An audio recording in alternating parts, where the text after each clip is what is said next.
আমাদের প্রত্যেকের জীবনে যা পরিস্থিতি আসুক না কেন, যাই ঘটনা ঘটে থাক না কেন, যতদিন বেঁচে থাকবো আমাদের কাজের ধরন পাল্টাবে না। আমাদের কোনো কিছুই থেমে থাকবে না, কারোর জন্য কোনো কিছুই আটকাবে না। তো যাই হোক বন্ধুরা, শুভ সকাল। কেমন আছো তোমরা? আশা করছি সবাই খুব ভালো আছো, আর আমরাও বেশ ভালো আছি।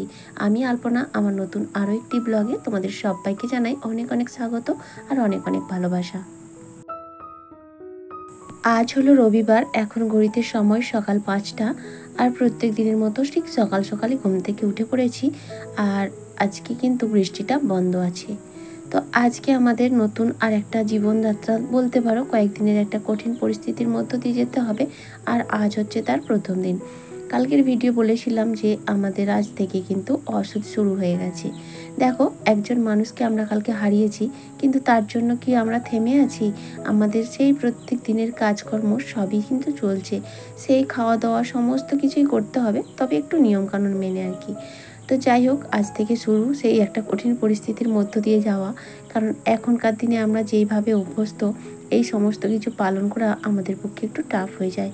আমরা যেমন তেমনভাবে করে নিতে পারি, কিন্তু আমাদের যে পরবর্তী জেনারেশান, মানে আমাদের ছেলেমেয়েরা আছে, ওদের পক্ষে সত্যিই কষ্টকর হয়ে যায়। তো যাই হোক, কিছু কিছু জিনিস আছে কষ্ট হলেও পালন করতে হয়।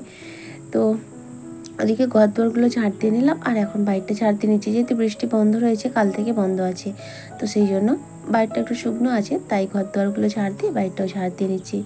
আর আজ থেকে তো কাঁচা ধোয়া একেবারেই বন্ধ। তারপরে যে কঠিন পরিস্থিতি সব থেকে কী বলো তো, এই যে বাড়ির বাইরে বার হব, চুল আঁচড়ানো যাবে না, সিঁদুর পরা যাবে না, এইটা হচ্ছে সব থেকে কঠিন পরিস্থিতি।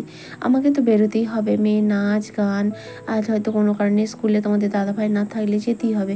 আর ওই অবস্থাতে বাড়ির বাইরে যাওয়াটা খুবই কষ্টকর, তাই না? তো তোমরা কি করো? তোমাদের কাদের কি নিয়ম আছে? সিঙ্গার কি পরা যায়? তোমরা প্লিজ একটু কমেন্ট করে জানিও তো। আর আজ থেকে তো কাঁচা ধোয়া একেবারেই বন্ধ। আর কি বলতো, এদের নিয়ম রয়েছে বাড়িতে 4 দিন উনুন জ্বলবে না। তবে ব্রাহ্মণদের কাছ থেকে জানা হয়েছে গ্যাস কিন্তু চলবে উনুনের পরিবর্তে। কারণ সম্ভব নয় আগেকার মতো কঠিন করে, মানে এই 4 দিন না খেয়ে থাকা, বাচ্চাদেরকেও কি না খাইয়ে রাখা, আর প্রত্যেকের মানে বাইরে গিয়ে রান্না করে আনা, মানে একজনের বাড়িতে কতবার তুমি যেতে পারো, তাই না? আর সেই জন্যই ব্রাহ্মণরা এখন বলেছে গ্যাসটা জ্বালতেই পারো। তো সেই জন্য গ্যাস জ্বলবে, তবে ভাত হবে না। আমাদের এখন একবেলা রুটি আর একবেলা ভাত খাওয়া যাবে কেউ বলছে, আবার কেউ বলছে কি শুধু ফল খেয়ে থাকতে হবে। আজব নিয়ম, কত মানুষের কত রকম ধারণা।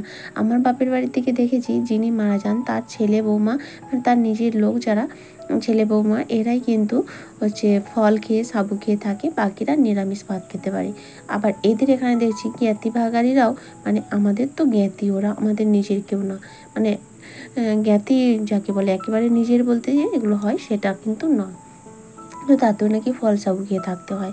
তো যাই হোক, আমি কিন্তু ভালোই বলো আর খারাপ বলো, আমি একটু সবার মানে একটু যুক্তি দিয়ে সব কিছু বোঝাতে চাই। সেই জন্যই হয়তো অনেকের কাছে একটু খারাপ, কারণ আজকের সমাজে সত্যি কথা বললে একটু খারাপই লাগে, তাই না? তো যাই হোক, অনেকে অনেক রকম বলেছে, আমি ভেবে রেখেছি আমি আমার মতো নিয়ম পালন করব। তো যাই হোক, আমি একটা জিনিস ভাবি যে মানুষটা বেঁচে থাকাই তার জন্য আমরা কী করেছি, আর সে মারা যাওয়ার পর আমরা নিজেদেরকে শুকিয়ে কী পুণ্য সঞ্চয় করব? এর তো কোনো মানে হয় না, না? হ্যাঁ, যদি মানুষটা বেঁচে থাকাকালীন তাকে একটু ভালো মন্দ খাওয়াতে, তাকে ভালো মন্দ দিতে পারতে, মানে যারা করে আর কি, পারো, তাহলে কিন্তু সেটা ভালো হয়। সে মরে যাওয়ার পর 500 জন লোক ডেকে খাওয়ানো এবং তার জন্য শোক পালন করে না খেয়ে থাকা, কোনো যুক্তি আসে না।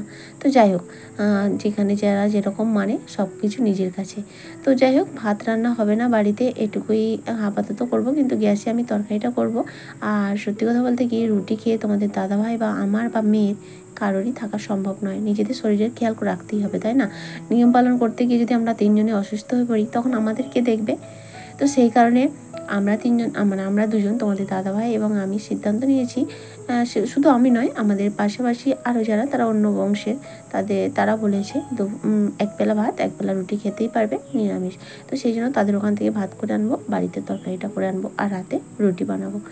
তো যাই হোক, ওদিকে বাসি কাজকর্ম কমপ্লিট করে স্নানটা করে নিয়েছি, আর এখন তো পুজো টুজো দেওয়া বন্ধ। তারপরে চলে আসলাম চা বসাতে। একটু চা না খেলে একেবারেই হয় না। ভেবেছিলাম আজ কোনো ভিডিওই দেবো না, তারপর ভাবলাম তোমরা অনেকেই আছো আমার ভিডিওর অপেক্ষায় থাকো, আমাকে খুব ভালোবাসো, তাই ভাবলাম না আসলে ভিডিও সেরকমভাবে করা হয়নি। কালকের ওই পরিস্থিতি যাওয়ার পর না, যে কোনো পরিস্থিতি আসলে পরের দিন না আমার শরীরটা ঠিক খারাপ হয়ে যায়। তো সেই কারণে সকাল থেকে শরীরটা ভালো নাই, ভিডিও করতেও ইচ্ছা করছিল না, আর করেওছি খুব সামান্য ওই 6 থেকে 7 মিনিটের ভিডিও হবে। তো প্লিজ তোমরা একটু অ্যাডজাস্ট করে নিও।